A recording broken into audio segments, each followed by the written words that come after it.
You're watching Around Town with Henry Dormann. Around Town is sponsored by Chemung Canal Trust Company. They're really nice people. Trust is their middle name. Service is their motto. And I like them a lot, and that's why I bank there. If you ever come by to look me up, I'll be in the vault. Safe place. Nobody knows everything as much as Mike Wheeler in Hammondsport. He runs the taxi company, and he is a former radio announcer and sounds terrific. So he is going to tell you all about the secret things and the interesting experiences that a taxi driver has. Not only that, but he owns the company, and he's got how many cars? We have a total of 12 cars. We currently have 7 cars in operation with some of our vehicles on standby. The company name is Village Taxi of Bath. For service, we can be reached at 607-654-1916. We serve the Bath, the Hammondsport area, as well as the lower half of Keuka Lake, and we work in partnership with other local cab companies to effectively improve service for the rural area in general. Wait a minute, I got to say something. Yeah. Because do you notice that he never stops talking and he never takes a breath? And this is a radio man. This is a real radio man. And he's got all of these fascinating experiences. Would you believe that taxi drivers know everything that goes on? Now, I'm going to keep quiet because he's so great, so I'm leaving it to you. Okay. Well, I can't say that we know everything that goes on, but we do see a lot of what happens in the community, the events that happen usually during the summer. It's very seasonal, the things that go on here. You'll find that there is quite a uptick in visitors here in the Hammondsport area and the Bath area for all that matters. During the summer, beautiful lake. Keuka Lake is one of the finest assets in the area. We also have the Curtiss Museum, which is the home of the actual first seaplane ever manufactured. Also, the Curtiss Museum houses, and believe this, an American motorcycle that is older than Harley Davidson, and that would be the Curtiss motorcycle, which... Do you give tours too? If necessary, we can do that as well. We can do tours, mark the area. We do take people to their large weddings up at the various wineries. And you go to the airports too? Yes, sir, we do. Buffalo, Rochester, Elmira. Basically, we have unlimited range.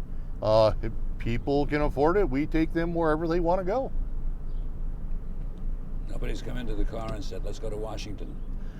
Well, if they said that, well, pay us in advance. We know you're serious, and away we go. But we enjoy it. Now, we're coming up on the lake here in the old depot, and we're at the southern end of Keuka Lake, and a few moments you'll probably see that as we pass away from it. A very beautiful area. People come down here to play in the water, picnic, lunch. Up here on the right, we will have the old depot coming up. Beautiful areas, lots of wineries, lots of things to do. In all your experience driving people around, you must have some stories that are really wild. Yes, we do have some pretty wild stories. We've had people that needed to go all the way down to Binghamton to catch a flight at the airport there. I never realized that the back of one of our taxis would actually be used for a changing room. I was quite surprised. The passengers asked if it was okay if they were able to change their attire while we were en route to Binghamton. And I said that wouldn't be a problem at all, so I moved my rearview mirror as to, avert me from watching them change. They're joking the whole time. They're stumbling around. You can hear them kind of falling around the back while they're changing their attire, and went from basically their comfortable clothes into suit and tie, and it was quite surprising, What's the biggest problem you have? The biggest problem that we've had to do with an occasional person of questionable character getting into the cab, real strange acting, giving them to a ride to their destination. which we would later find was not their destination. It was one of those get a ride and run kind of things, and that has happened on a rare occasion. In our taxis, though, we are outfitted with dash cams, GPS locating, GPS mapping services. We're able to keep track of the cars. We fully cooperate with law enforcement on every level, even to the point that should there be an issue with somebody in the village of Hammondsport, village of Bath, we offer courtesy rides to people that are in need. The police department would call us, and we would offer excuse me, we would offer our services at no charge and as a courtesy to local law enforcement. Of course, anything out of the local area, we do charge additional fees for it, as it would be, you know, kind of expensive to go around offering courtesy rides every time we had gotten a call. But safety is one of the most important things you have, though. Oh, absolutely. Our vehicles are maintained on an average of every 3 weeks by our ASE certified and licensed mechanic. At the time we get our oil changed and our vehicles serviced, our company has insisted at the same time that our vehicles be safety inspected at the same time. We want to make sure that our vehicles are absolutely safe. All the safety equipment is working.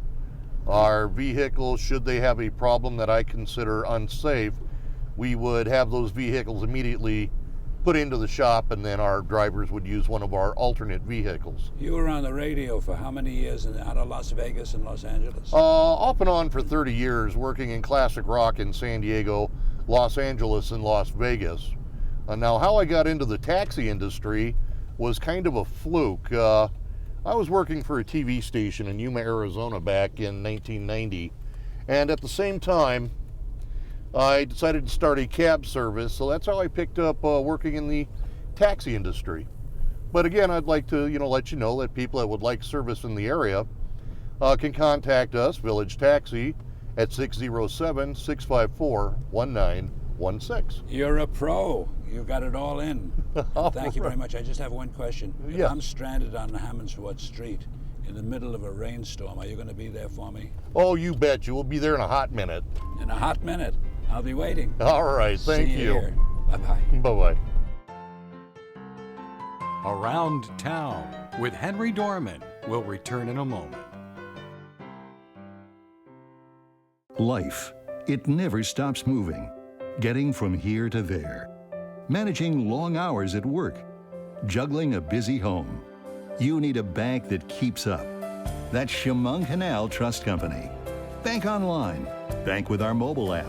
Deposit a check with your smartphone. Open an account at Chemung Canal and bank with us anywhere, anytime. Chemung Canal Trust Company. Member FDIC. Equal housing lender.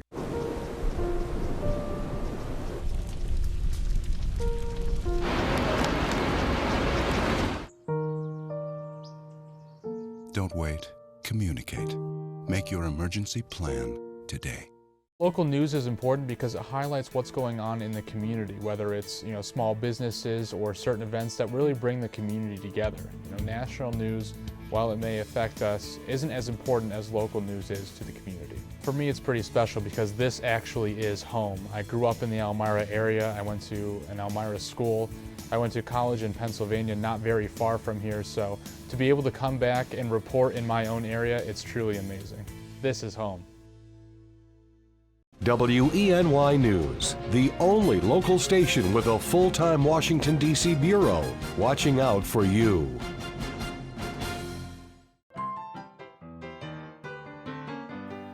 We now return to Around Town with Henry Dormann. Elaine, this lady here, runs the most interesting place in East Corning that you'd ever find. This is called Happy Tales. Did you come up with that name? Yes, we did. And that is a great name, and they take care of dogs and pets. As you can see, we have a menagerie welcoming us. And this dog has the most beautiful eyes of any dog I've seen. What are we? This is Lucy. Lucy's probably a husky mix. I call her a Heinz 57. She came from the Cortland SPCA. Now tell me what you do here. Well, At You Happy help. Towels, we have doggy daycare where people drop their dogs off in the morning and pick them up in the afternoon. We also do overnight lodging, so of course summertime is a really busy time for us with all people's vacations. So we're pretty full most of the time. And while they're here, they're out in groups playing. So And you have a number of gardens out here. yes, we have 3 big play yards, and we actually this year connected our play yards to the dog park, which is next door, so that sometimes we can take them over there, and that's kind of like a little field trip. They love going to the dog park. There's all kinds of new smells and things for them. You have a happy brood. Yes, we do have a happy brood. Is she trying to get into the crackers now? No, he just knocked the bag over. Oh, I see. They know a bag of food when they Yes, see a they bag do. of food. They do. And Marty has allergies, so he can't have that food. So he's particularly interested. How many dogs do you keep here for yourself? Well, the most we ever had was when we had our beach party this spring, during spring break. We figured if everyone was going to the beach, then the dogs should get to go to the beach too. And that day there were 80 dogs on the 80? property, which was really a lot. But we managed, and it Did was they go fine. in the water? Yeah, and we always have pools. We have kiddie pools in the play yard, so they go in the water pretty much every day. Really? Yeah, we got some sand and we So poured you do really only dogs, not cats? We have a cattery out here, so You yes, have we do a have cattery. cats. A cattery? Yep. Did you come up with that name? No, I think that's a pretty common name for Cattery. places Never heard that before. that keep Because I heard cats. cats hate to go in water. Well, true? we don't put the cats in the water. So it's true. Right. They don't like cats. water. Most cats do not like water. I wonder why. I have no idea. Because they lick themselves clean. Yeah, and they're probably, it's just in their DNA, probably. I mean, you don't see tigers and lions No, in the that's true. water, so. Are you expensive? I don't think for what people, for the services that people have while their dogs are here, I don't think it's expensive at all. What do you charge? It's $24 a day for a day of daycare, and it's $33 a night for overnight lodging. But we're a very staff-intensive facility because we always have our play yards staffed with multiple, 1 or 2 people, depending on the number of dogs. You have dogs out in the back here that are in the garden area, walled off, fenced off. Right. A number of them. Are they talking to themselves now? Now I know they're- that's a stupid question, Now, but they're barking. now they're in for a nap. And obviously, even though we're playing music for them, some of them don't like to be inside. They'd rather be outside playing, but they really need to relax and be quiet for a while. And they can also hear us, so if we weren't here, they most likely would be quiet and napping. And that's really important for them because, You know a lot about dogs and cats and animals. well, I try. I don't know everything, but I try to know You've as had a much lot of as I years of can. experience. Yes, we've been here 8 years, so we've learned quite a bit. And when you mention people can come, is it 7 days a week? Yes, we're open Including 7 holidays. days a week, including holidays, yes. How do you do all that? That's a lot of work. Well, we're fortunate to have a wonderful group of people working for us that really love the dogs. And well-behaved dogs. And well-behaved dogs. These yes. dogs are just, here they are just taking a nap at my feet. Right. It's just yes, like the I mean, movies. we meet every dog that comes, and we make sure that they're going to be okay with the group. This is just like in the before they can movies. come. Yeah, yeah. Look at them. They're being really good. They're very good. They don't even smell around. I know. But they don't want much camera time either. No. They might charge. Yeah. So we do have a new project I'm that sorry, I I should would have like asked. to talk about. Oh, For years, we've wished that we had well, it's important in this kind of a business to be prepared for any kind of emergency or disaster that might come up because we have people's animals' lives that we're taking care of, and if there were something that would happen, God forbid, we'd need to be prepared for it. So, because in the summertime and often over holidays, we have as many as 50-some dogs staying with us for an extended period of time, how would we move a bunch of dogs if we needed to evacuate for some reason? And we're close to the highway and the railroad. So for years we've wished we had an old school bus that we could convert into a way to transport animals. It just so happened that an air-conditioned school bus came up for sale through a broker, and we decided to bite the bullet and buy it. So we now have what is called the Fur Wagon.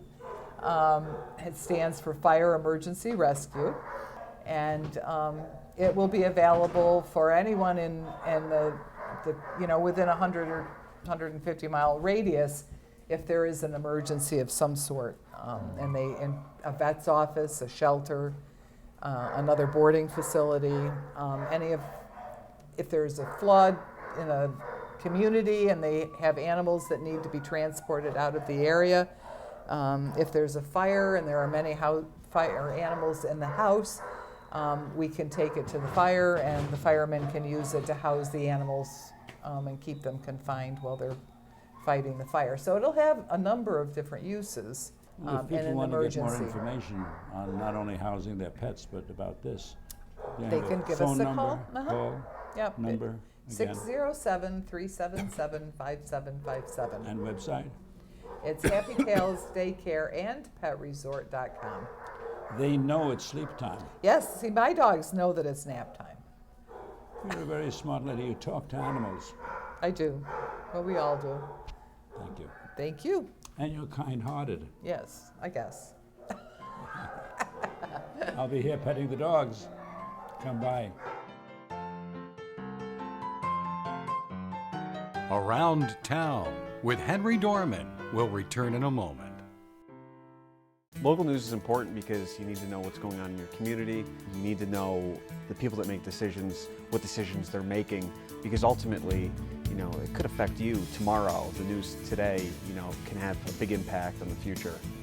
I call the Twin Tiers my home, and I've lived across the country, across the world, but something always drew me back to this area. It's very tight-knit, there's family here. This is home.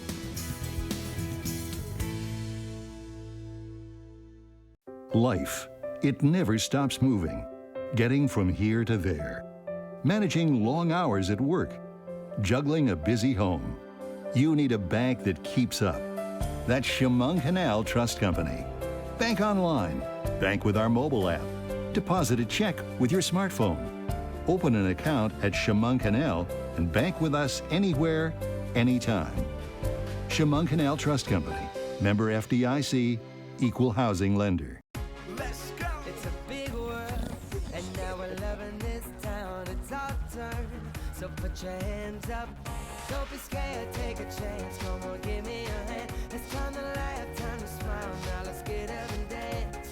Come on, everybody, let's live it up. Let it out if you can't get enough. This right here gonna make you jump, jump, jump. This is home. Hey, yeah. This is home. We now return to Around Town with Henry Dormann. You've heard of Mark Twain. He's famous, of course, one of the greatest of authors and certainly in this area. And the Center for Mark Twain Studies, I wonder, what is that? How can you go and see it? And this fellow is the director of the Center of Mark Twain Studies at Elmira College. And what is your name? My name is Joe Lemak. Joe Lemak. That's right. We have to remember that because you may want to call him to set up something for you. Certainly. I thought, at this stage of life, does anybody care about Mark Twain anymore? Oh, absolutely. Does anybody come here? Can people come here? And why should they come here? Sure. Because I understand that you've got things here that nobody's seen. You've got secrets here. They got secrets here. Tell us everything. I'm retiring and leaving it to you now. Okay, very good. The Center for Mark Twain Studies is a part of Elmira College. We have a number of different roles here. One of our roles is the preservation of really one of the national literary treasures, is Quarry Farm. And Quarry Farm is the place where Mark Twain wrote works such as Huckleberry Finn and Tom Sawyer and a Connecticut Yankee and King Arthur Court. Another one of our jobs is to educate the public. School trips for schools to educate and get the word out there about Mark Twain. You must have an awful lot of detail work to do to organize the schools and everything else. What did they want to come to see? They can't touch these things, can they? Well, no. Well, they can't necessarily go into Quarry Farm, but what we can do is actually show them the place where they wrote. Elmira College, also down here on the campus, has the actual study where Mark Twain wrote all these works. Another one of our really important jobs for the Center for Mark Twain Studies is that we host the leading national Mark Twain scholars. They come here and do research, and they write up at Quarry Farm and sort of breathe in the air of Mark Twain. You're going to tell us a little bit about some of the things that you have here on display that people can actually see. But this is kind of a loaded question, Sure, so forgive please. me. Why should students have an interest in this, those who want to come to Elmira College? What will motivate them to come and study about Mark Twain? What Sure. will make them want to die to see you and learn everything? Sure. In a lot of ways, Mark Twain is still extremely relevant to today's age. He was interested in so many different things. Besides, he was funny. That's exactly right. He was, one of the first stand-up comedians ever. Really, like one of the first sort of persons who became a sort of a person who embraced media for the first time, like yourself. Someone Isn't he nice? someone who created a persona of himself that wasn't necessarily his private self, but a public self, and used the media to support that. He's someone who was interested in economics, someone who was interested in American imperialism for the first time and was critical of it, someone who was interested in religion. In a lot of ways, we can really look at Mark Twain, and in some ways, as sort of a distant, cloudy mirror, in some ways, kind of look at ourselves by reading Mark Twain. Now, some people think of him as kind of a crusty old guy because they see him as an old guy with a white mustache and white. But was he really? He really wasn't, was he? He was really a lot of fun. I think yes and no. I think one of the really interesting things about Mark Twain is that just like every single human being, he's a complex person. And since we know a lot about Mark Twain through his letters and what he wrote in when he's reading a book and his marginalia, he sometimes can be contradictory, and sometimes he can be sort of this crusty kind of guy, but other times he can be extremely warm as well. What's your favorite part? What should people look for? Behind us we have, are they actual real things from Mark Twain? Exactly right. We have his letters that he's actually wrote. We also have some his first editions of his books. We have a lot of treasures in there, and we have some staff here who'd be glad to show it to you. Well, tell us about it now so we can photograph it. Oh, what sure. should people really look for to see? Oh, what sure. have you here that's fascinating and can't be forgotten? We have, I think the most exciting things is we have a first edition of Huckleberry Finn. And other things is we have letters that were actually written by Mark Twain. And this collection grows and grows as the center grows. That's not enough. What else have you got? You got to really spark people's attention and have them want to come back and do Sure. things. Well, I think what I think about Mark Twain that really is interesting and really kind of helps out with the center is that in this day of sort of Google searches, probably the #1 literary search is William Shakespeare, but right after William Shakespeare is Mark Twain. I didn't know that. That's right. And I think because he's so applicable to these days and age, whether while we have problems. Perhaps in racial relationships in Ferguson, Missouri, and things like this. Twain is directly writing about that. Way back then. Way back then, exactly right, and he's still applicable today. He penned it. A lot of economists say that we're entering in a new Gilded Age. That's a word that Twain penned himself. So I think one of the reasons why Twain really kind of holds up is because he has a certain timeless quality that people can kind of always go back to. But at the same time, while he can be really scathing, there is that sort of level of humor where, and I'm sure as you know, humor can be sometimes the most biting criticism of things. And Twain becomes really an expert at that. Now, you're kind of a fascinating guy. How did you get into this?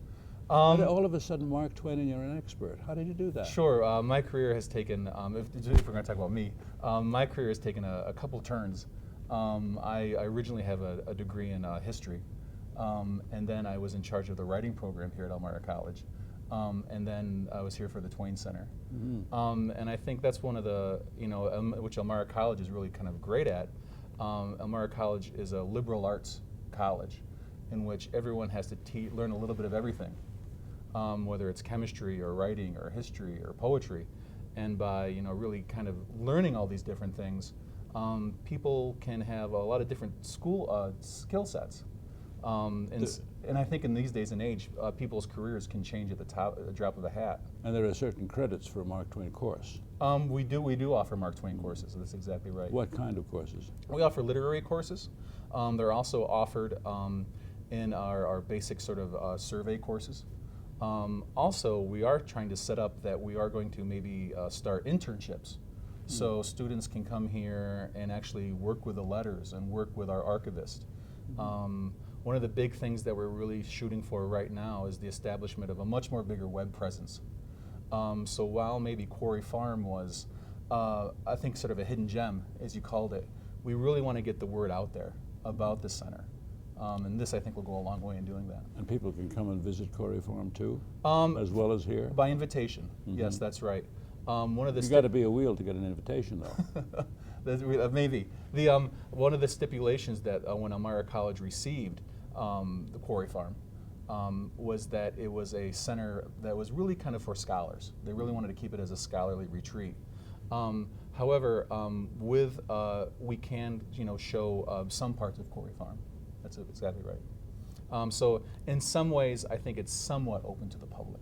Better in the summertime than the wintertime. Absolutely. The views are outstanding. If you've ever been up to Hilltop. I have been up there, and it is outstanding. Yes. And I can see Mark Twain sitting on the porch there and having a great time. That's exactly right. And what we would do, he would write letters in his study, and then every single day he would in the afternoon come down and sit on that porch, and then he would read what he wrote to his wife and his daughters.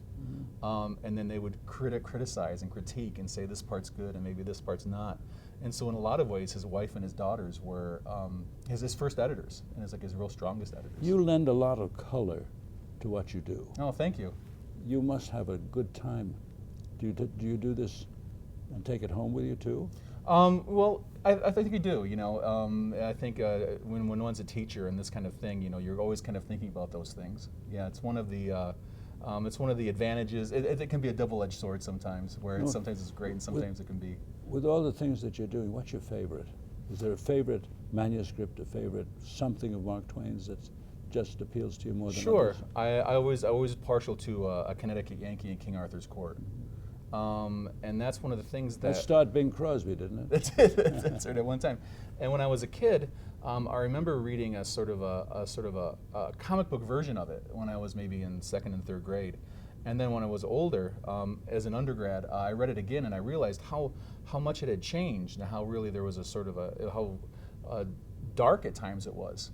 And I really kind of shows that I think, with really great works of literature like Mark Twain, we can read those over and over again and really get different things from them each time we read them. If people want to chat with you, sure. Can they contact you on the web or by phone? They sure can. I can easily reach through the Elmira College website. Also, you can send me an email at twaincenter@elmira.edu. Telephone?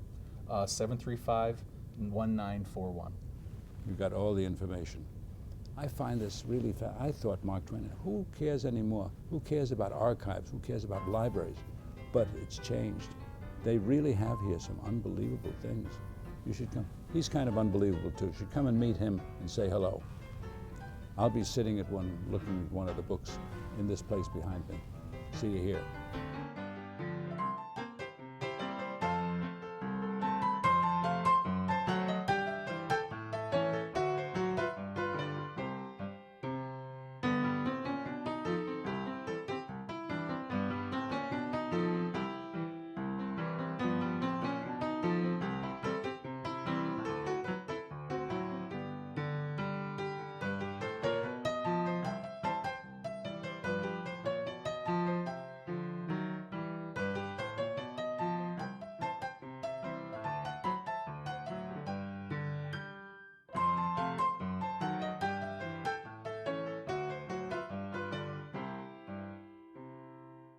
You're watching WENY HD.